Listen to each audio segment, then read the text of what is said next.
नमस्कार, मी प्रतीक्षा. DNA मराठीमध्ये आपलं स्वागत. उभाटा शिवसेना खासदारांच्या फुटीनंतर उभाटा शिवसेना पक्षप्रमुख उद्धव ठाकरे यांनी गद्दाराच्या मतदारसंघात दौरा सुरू केला असून आज ते परभणी जिल्ह्यातील शिवसैनिकांच्या भेटीसाठी आले होते.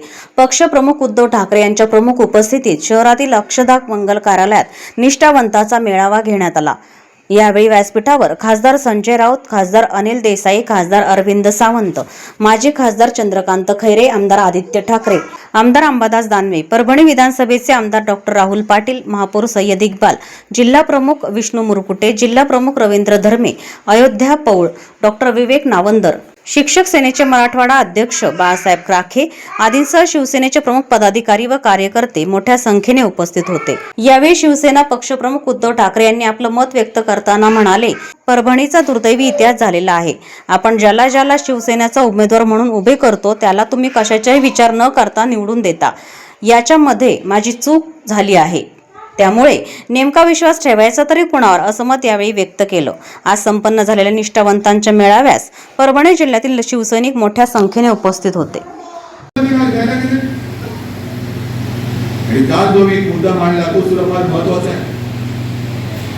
तुम्हाला सगळ्यांना असं वाटतं हा राग असाच ठेवला पाहिजे, हा चाबूक गुंडाळून ठेवण्यासाठी दिलेला नाहीये. त्या गद्दारांची कीड हा परभणीचा दुर्दैवी इतिहास झालेला आहे की ज्याला ज्याला आपण शिवसेनेचा उमेदवार म्हणून तिकडे उभा करतो, तुम्ही कशाची पर्वा न करता त्याला निवडून देता. आता ती चूक माझी सुद्धा झाली, त्याच्यामुळे मी सुद्धा माफी मागतो तुमची. आता एवढे वर्ष एकत्र राहिल्यानंतर विश्वास ठेवायचा नाही तरी, म्हणजे ठेवायचा तरी कोणावर आणि नाही तरी कसा. 2 वेळा आमदार असेल, 3 वेळा खासदार असेल, पण खासदार की गेल्या वेळेला म्हणजे 19 साली आपल्यावरती जी टीका होत होती की तुमचे 18 खासदार निवडून आले, हे म्हणजे मोदीजींच्या चेहऱ्यावरती निवडून आले. मग तुम्ही सगळे साक्ष आहात, तुम्ही सगळे परभणी लोकसभा मतदारसंघाचे सैनिक आणि मतदार आहात ना, आज की नाही.